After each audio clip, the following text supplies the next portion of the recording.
Alors écoute-moi bien. La révélation que j'ai reçue disait ceci, celui qui construit sa richesse sur le mensonge verra sa maison tomber en un instant. Dieu va mettre la lumière sur tout ce que tu caches. Pas pour te détruire, mais pour sauver ceux que tu trompes, et pour te donner l'occasion de te repentir tant qu'il est encore temps. Assez. Assez, tu m'entends? Tu crois que je vais laisser un petit pasteur sans église venir me faire des sermons dans ma maison? Je t'ai dit que je ne veux plus te voir ici. Et si tu insistes pour venir, tu vas finir par le regretter.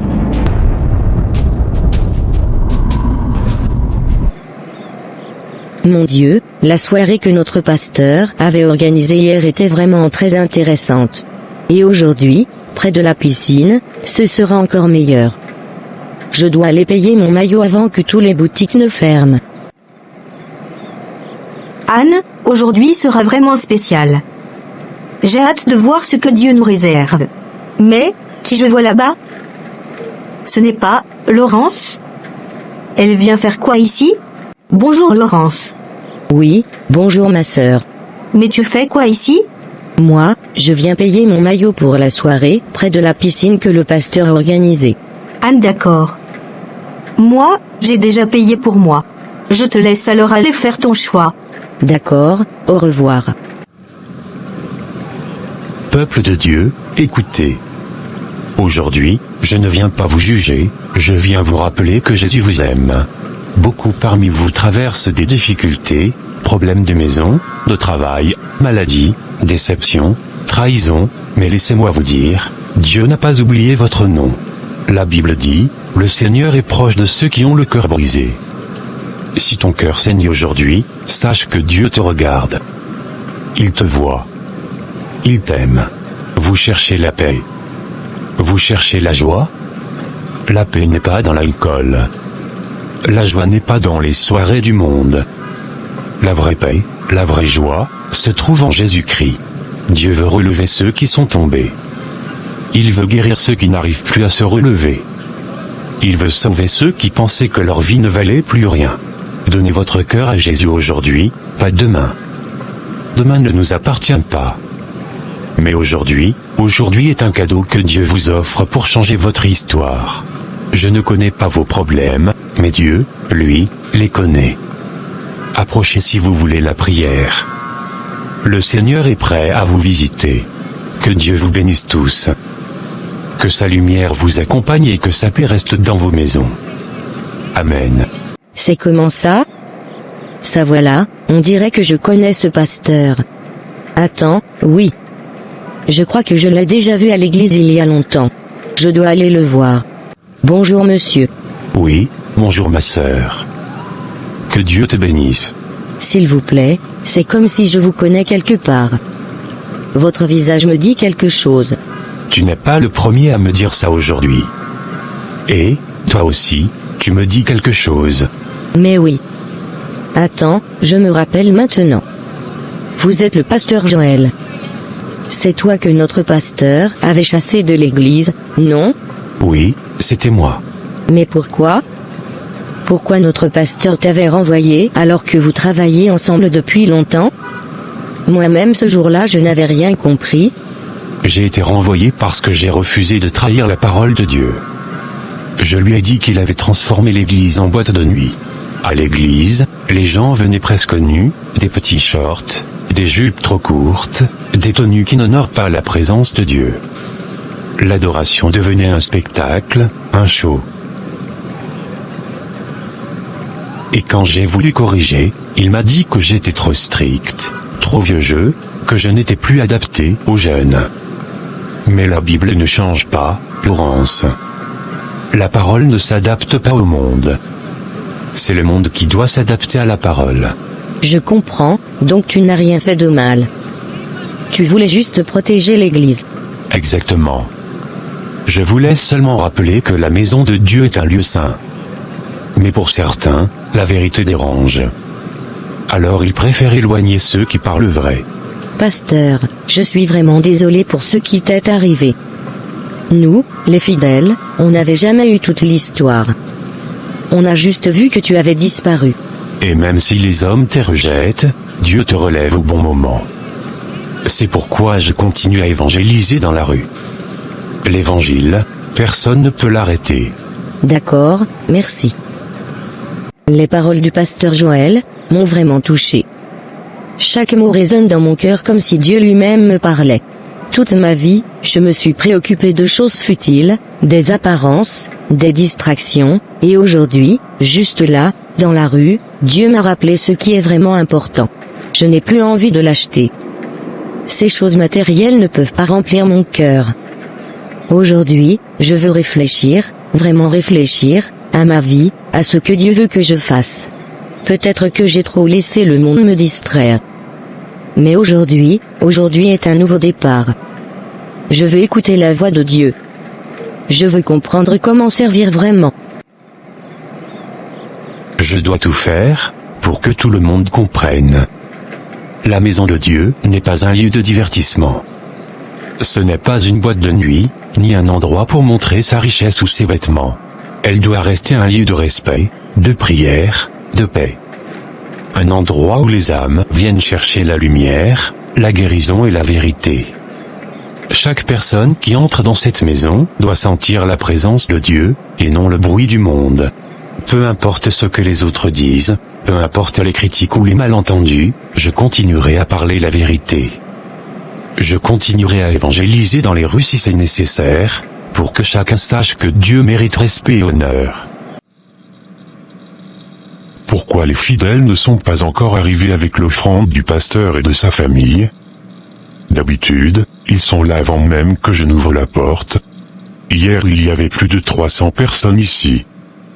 300 personnes, tout est venu avec leur argent, leurs cadeaux. Et demain soir, à la grande soirée près de la piscine, oui, là, je suis sûr que les gens seront encore plus nombreux. 400 au moins. 400 personnes prêtes à donner, prêtes à m'écouter comme si j'étais un roi. Bientôt, très bientôt, je vais devenir le plus puissant et le plus riche. Plus puissant que tous les autres pasteurs de cette ville. Leur confiance, leur naïveté, tout ça travaille pour moi. Oui, qu'ils viennent. Qu'ils viennent tous. Je suis prêt. Mon règne commence. Ah, les fidèles sont arrivés. Oui, entrez. Mais, toi, tu fais encore quoi ici? Je t'ai dit de ne plus jamais mettre tes pieds dans cette église. Jamais. Tu n'as rien à faire ici. Oui, je sais que tu me l'as dit. Tu m'as même chassé devant les fidèles.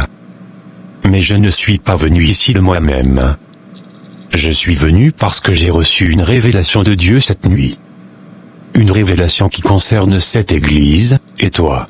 Une révélation? De Dieu? Ah. Je ne veux rien entendre. Si tu as quelque chose à dire, garde-le pour toi.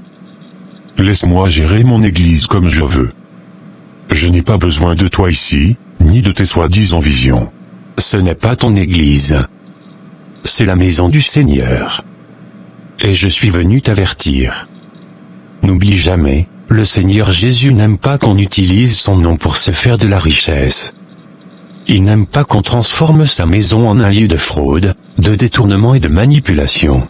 Et toi, tu es qui pour venir me dire ce genre de choses? Moi, j'ai construit cette église. Moi, les gens me respectent. Toi, tu n'es rien ici. Rien du tout. Tu crois que parce que tu pries et que tu fais des prophéties les gens doivent t'écouter? Tu crois que Dieu te parle plus qu'à moi? Je ne suis pas venu pour m'élever au-dessus de toi. Je ne suis pas venu pour prendre ta place. Je suis venu parce que Dieu t'aime encore, et il te donne une dernière chance de changer. Tu peux tromper les fidèles. Tu peux tromper les gens.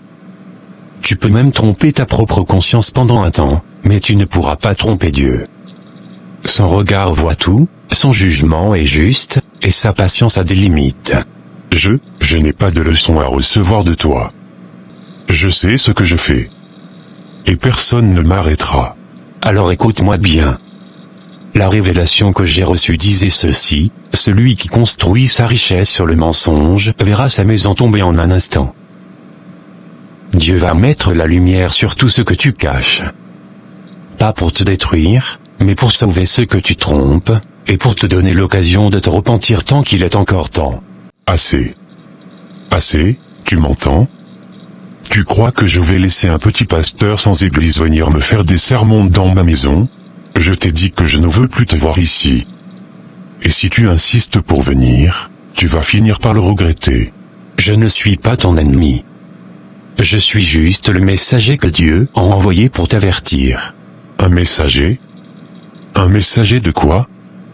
Tu crois que Dieu t'a choisi pour venir me juger? Tu crois que tu as le droit de mettre ton nez dans mes affaires? Sors d'ici avant que je ne perde patience. Tu n'as aucune idée de ce dont je suis capable. Tu penses que parce que tu parles de Dieu, je vais trembler? Tu continues à venir ici, je vais m'assurer que personne ne t'écoute plus jamais. Je peux détruire ta réputation en un seul sermon, tu m'entends? En un seul. Ce n'est pas ma réputation qui doit t'inquiéter, mais la tienne. Et surtout, l'avenir de ton âme. Tais-toi. Je ne veux plus rien entendre. Sortez. Quitte cette église avant que je ne fasse appeler mes diacres. Le Seigneur te laisse encore du temps pour revenir à lui. Mais un jour, ce temps s'arrêtera. Et ce jour-là, tu te souviendras de cette conversation. Je ne laisserai personne me voler ce que j'ai construit, personne. Quoi? Mon Dieu, mais qu'est-ce que je viens d'entendre? C'est impossible.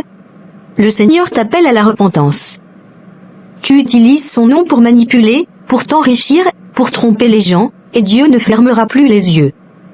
Il t'avertit aujourd'hui, avant que sa justice ne se lève contre toi. Il trompe les fidèles depuis tout ce temps? Et c'est pour ça que le pasteur Joël venait toujours en cachette? Seigneur, quelle horreur! Je n'ai jamais vu le pasteur Joël parler comme ça, il a une force en lui, c'est Dieu qui parle à travers lui, je t'ai dit de sortir. Si tu reviens encore ici, je ferai de ta vie un cauchemar. Mon Dieu, il l'a menacé. Il veut s'en prendre à lui. Tu peux me menacer, mais tu ne pourras pas te cacher de la lumière de Dieu. Ni aujourd'hui, ni demain. Seigneur, je viens d'entendre trop de choses, mais je dois faire quelque chose. Je ne peux pas laisser cet homme détruire l'Église. Jésus. Je dois faire quelque chose. Seigneur, mon cœur est lourd. Très lourd. Comment un homme peut-il laisser l'orgueil et la cupidité obscurcir à ce point son âme? Je sais, Seigneur, tu m'as envoyé pour l'avertir. Tu m'as demandé de lui parler, même si je savais qu'il me rejetterait. Je l'ai fait, Père, j'ai obéi. Mais son cœur est dur, très dur. Les menaces ne me surprennent pas, Seigneur, ce sont les ténèbres qui parlent à travers lui. Mais je ne crains rien, car tu es avec moi. Tu es ma lumière, ma force, ma protection. Ta maison, Seigneur, la maison où ton nom doit être glorifié, est devenue un lieu où l'on vend l'espoir, où l'on achète la bénédiction, où l'on manipule tes enfants. Ô Père, jusqu'à quand? Tu as entendu ces paroles, Seigneur. Tu as vu ces menaces. Mais je refuse d'avoir peur. La vérité n'a pas peur du mensonge. La lumière n'a pas peur de l'ombre.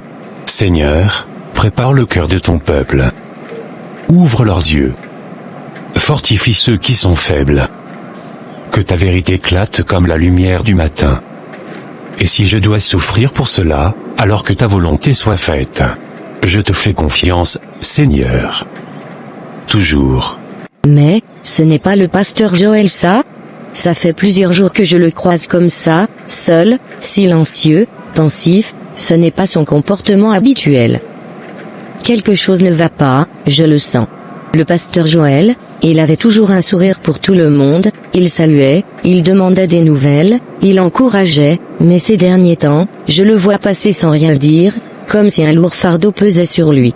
Je dois garder les yeux ouverts. Je dois prier. Parce que ce n'est sûrement pas un simple hasard si je le croise comme ça ces derniers temps. Il y a quelque chose de caché, et tôt ou tard, ça va ressortir. Pasteur Joël. Pasteur Joël, bonsoir. Bonsoir, Sœur Laurence. Comment allez-vous? Je vais bien, pasteur, mais, je vous trouve un peu différent ces derniers jours. Oh, ce n'est rien, ma sœur. Juste beaucoup de prières, beaucoup de réflexions, rien d'important. Pasteur, je sais que quelque chose vous pèse. On peut le voir dans vos yeux. Vous marchez seul, vous parlez peu, vous semblez, comment dire, chargé. Et vous êtes toujours quelqu'un de joyeux, humble, ouvert. Alors vous voir comme ça me fait mal, pasteur. Merci, Laurence. C'est très gentil de vous inquiéter. Ce n'est pas facile ces temps-ci. Dieu me demande des choses difficiles, et je dois obéir même si cela me met en danger. En danger? Pasteur, qu'est-ce qui se passe? Vous pouvez me parler, vous savez. Je ne répéterai rien. Je suis juste une sœur qui veut vous soutenir. Il y a des vérités qui vont bientôt éclater, Laurence. Des vérités que beaucoup n'imaginent même pas. Mais pour l'instant, je ne peux rien dire. Je dois juste prier, veiller, et attendre le moment où Dieu révélera tout. Alors, je vais prier aussi. Merci, Laurence. Votre cœur est pur. Continuez de chercher Dieu sincèrement. Et surtout, gardez les yeux ouverts. Les temps qui arrivent seront difficiles. Je serai là, pasteur. Je ne laisserai pas les ténébreux gagner dans la maison de Dieu. Ma fille, qu'est-ce que tu as? Il fait déjà tard, et depuis que tu es revenue de l'église tu es toute bouleversée. Tu n'as même pas touché à ton repas. Parle-moi, s'il te plaît. Maman, tu es sûre, vraiment sûre, que tu vas me croire? Oui, ma fille. Dis-moi tout. Je vais te croire. Je suis ta mère, et une mère reconnaît quand son enfant souffre. Maman, aujourd'hui, quand je suis allée à l'église pour nettoyer un peu, je me suis dit que j'allais profiter de l'occasion pour remercier le pasteur Joël pour tout ce qu'il fait pour nous. Il est toujours si bon, si humble, toujours là pour les fidèles. Mais à mon arrivée à la porte, maman, j'ai entendu quelque chose que je n'aurais jamais pensé entendre. J'ai entendu le pasteur Joël, que pasteur Luc avait renvoyé, parler avec lui. Le pasteur Joël disait que pasteur Luc utilise les fidèles pour s'enrichir, et que tout ce qu'il fait, ce n'est pas pour Dieu. Il disait que les gens sont trompés, manipulés, et qu'ils ne savent même pas ce qui se passe derrière les portes de l'église. Quoi, ma fille? Et pasteur Luc, il a répondu au pasteur Joël que ce dernier n'avait pas le droit de se mêler de ses affaires.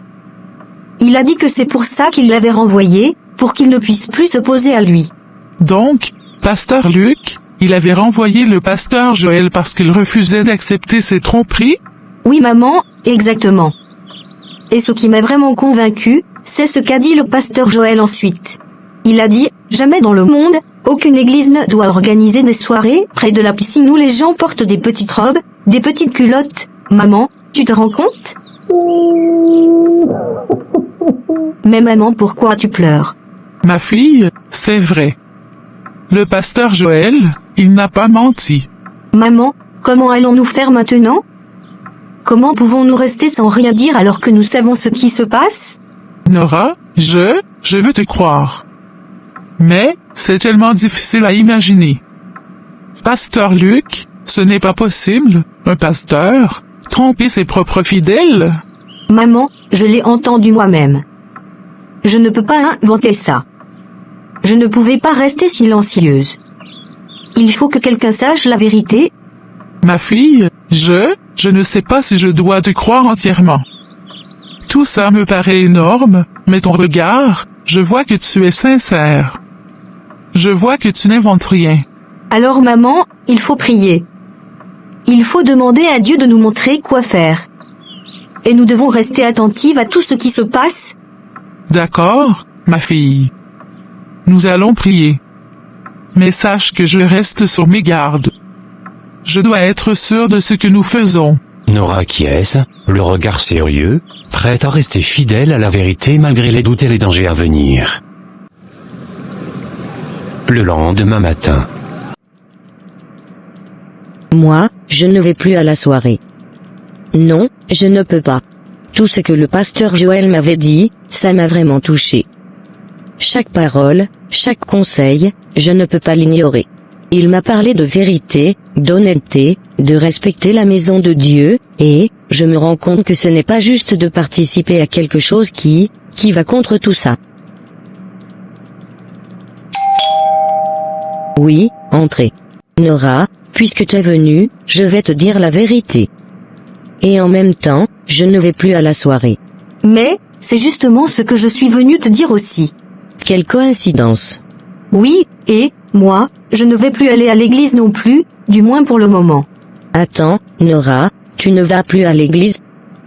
Pourquoi? Parce que ce que j'ai entendu hier, c'était trop. Je ne peux pas continuer à être là, à voir tout ça, et à faire semblant de ne rien savoir. Je comprends, moi aussi, je ne peux pas participer à cette soirée. Je ne veux pas me mêler à tout ce qui est contre la vérité et la lumière de Dieu. Donc toi aussi tu sais tout? Oui. Alors, nous sommes d'accord. On ne va pas à la soirée. Et, on doit rester prudente, Laurence. Mais on doit aussi rester fidèle à ce que nous savons être juste. Oui, Nora. Même si c'est difficile, même si ça fait peur, nous devons suivre le chemin de la vérité. Oui, c'est ça.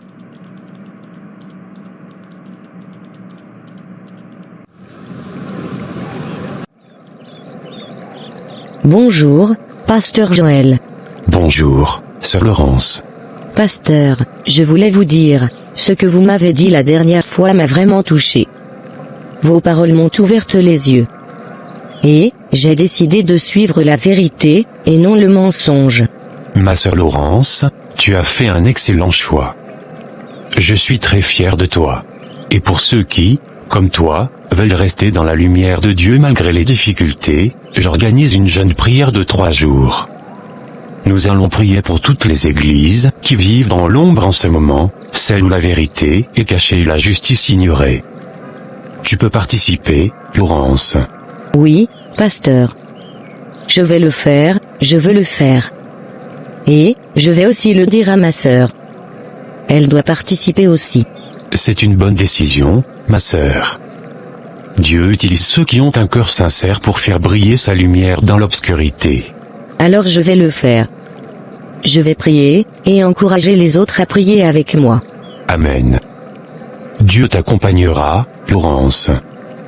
Et ensemble, nous prierons pour que la vérité et la justice s'élèvent dans toutes les églises, même celles qui semblent oubliées. Laurence acquiesce, le cœur rempli de détermination et de foi.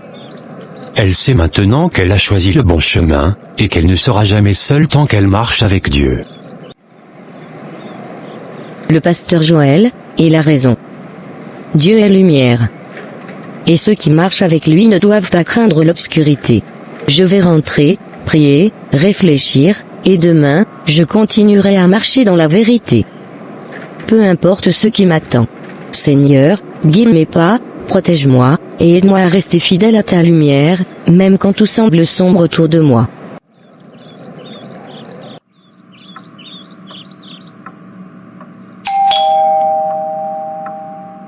Oui, entrez. Nora, je voulais te dire quelque chose d'important. Le pasteur Joël organise un jeûne et une prière de 3 jours, pour toutes les églises qui vivent dans l'ombre en ce moment. Un jeûne et une prière de 3 jours? Pour prier pour toutes les églises où la vérité est cachée, pour ceux qui sont trompés, pour que Dieu révèle la lumière et la justice dans les maisons de Dieu. Je vais y participer, et je veux que tu viennes avec moi.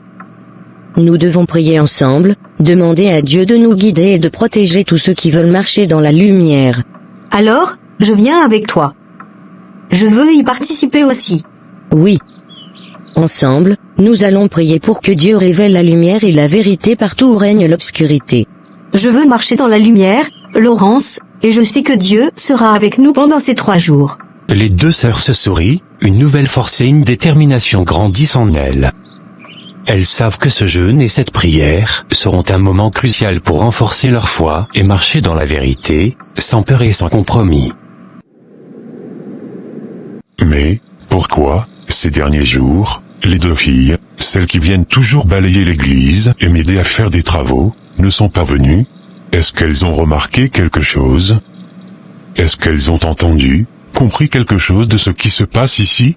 Si elles ont découvert quelque chose, il faudra agir vite. Je ne peux pas laisser la vérité éclater, tout perdre. Nora, aujourd'hui commence notre jeûne et prière. Pendant ces 3 jours, nous allons prier pour les églises qui vivent dans l'ombre, pour les fidèles trompés, et pour le pasteur Joël. Oui, Seigneur, guide-nous, protège-nous, et aide-nous à rester fortes dans la vérité. Seigneur, donne-nous la force de rester fidèles, même face à ceux qui veulent nous tromper ou nous intimider. Protège-nous de tout mal. Seigneur Tout-Puissant, nous venons devant toi aujourd'hui, humbles et sincères, cherchant ton visage et ta lumière. Père, nous te remercions pour l'amour que tu nous donnes chaque jour, même quand nous ne le méritons pas. Seigneur, nous prions pour toutes les églises qui vivent dans l'ombre, pour celles où la vérité est cachée et où tes enfants sont trompés. Ouvre les yeux de ceux qui sont aveuglés par le mensonge, et fais briller ta lumière dans chaque cœur. Seigneur Tout-Puissant, nous plaçons ces 3 jours entre tes mains.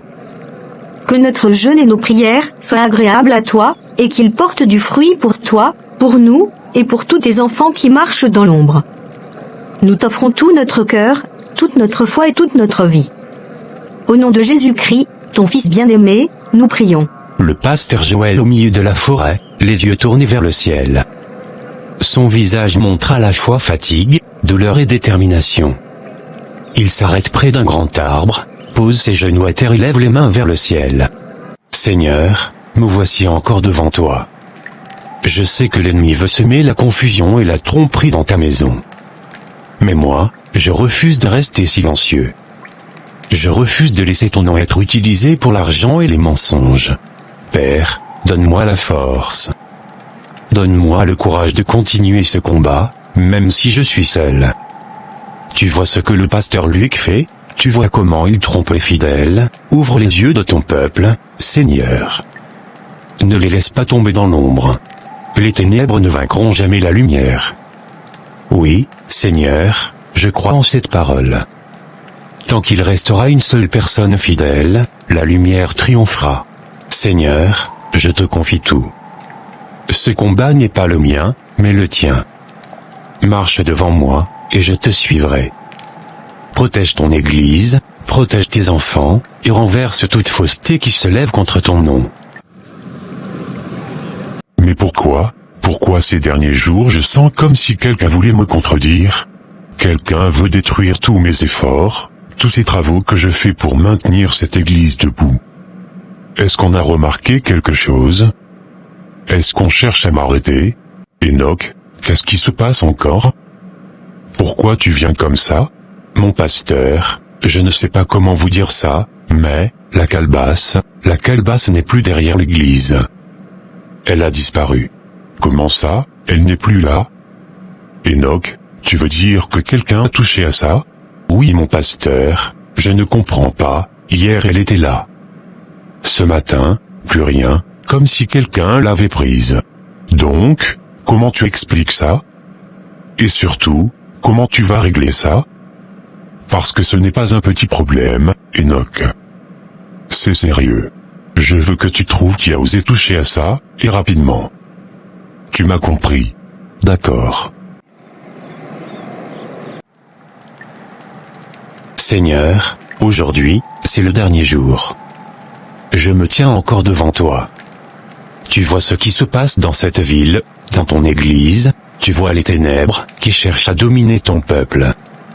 Mais toi, tu es lumière.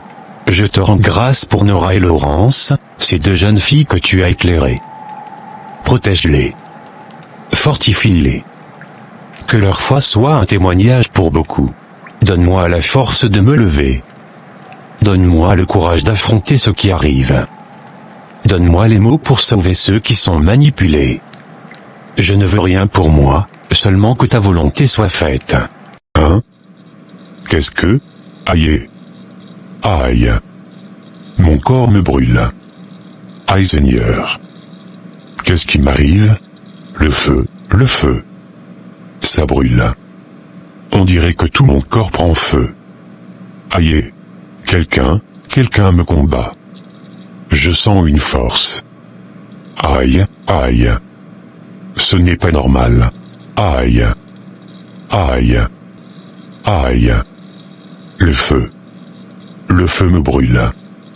Sauvez-moi. Je brûle. Aïe. Tu as entendu ce qu'on dit en ville? On dit que le pasteur Luc est devenu fou cette nuit. Oui, ma sœur, moi aussi j'ai entendu.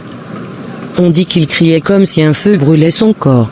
Sincèrement, je commence à croire que ce n'est pas normal.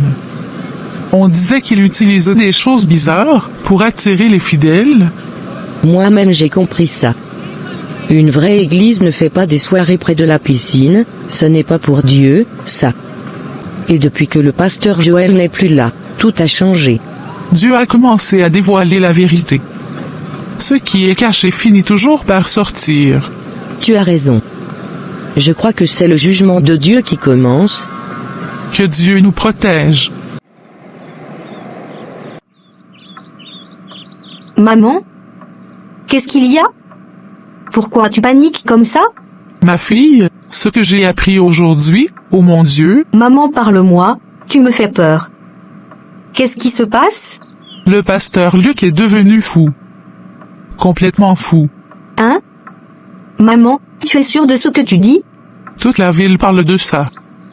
On dit qu'il s'est mis à crier dans sa maison comme si du feu brûlait son corps. Il appelait au secours et il roulait par terre. Les gens disent qu'il parlait seul, qu'il disait qu'une force l'attaquait. La vérité a triomphé, maman, et nous allons continuer à marcher dans la lumière de Dieu. Oui, ma fille, et nous remercions Dieu chaque jour pour cela. Pasteur Joël, regarde tout ce que le Seigneur a fait. Il a révélé la vérité, protégé ceux qui croyaient en lui et ouvert les yeux des fidèles. Je n'aurais jamais cru voir un jour cela. Oui Laurence, le Seigneur a été fidèle.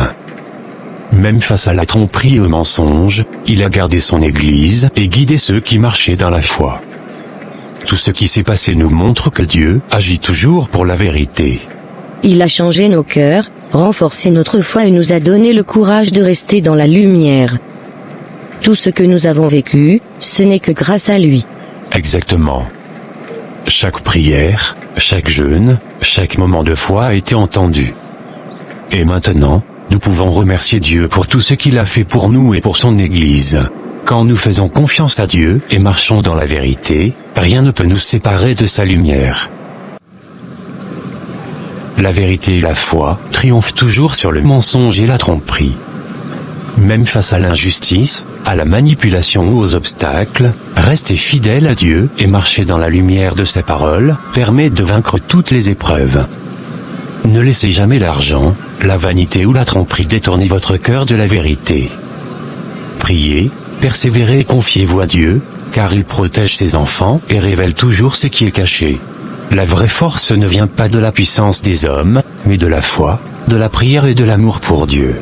Marchez dans la vérité, défendez le bien et remerciez toujours Dieu pour sa guidance et sa protection. La lumière finit toujours par briller, même dans les ténèbres.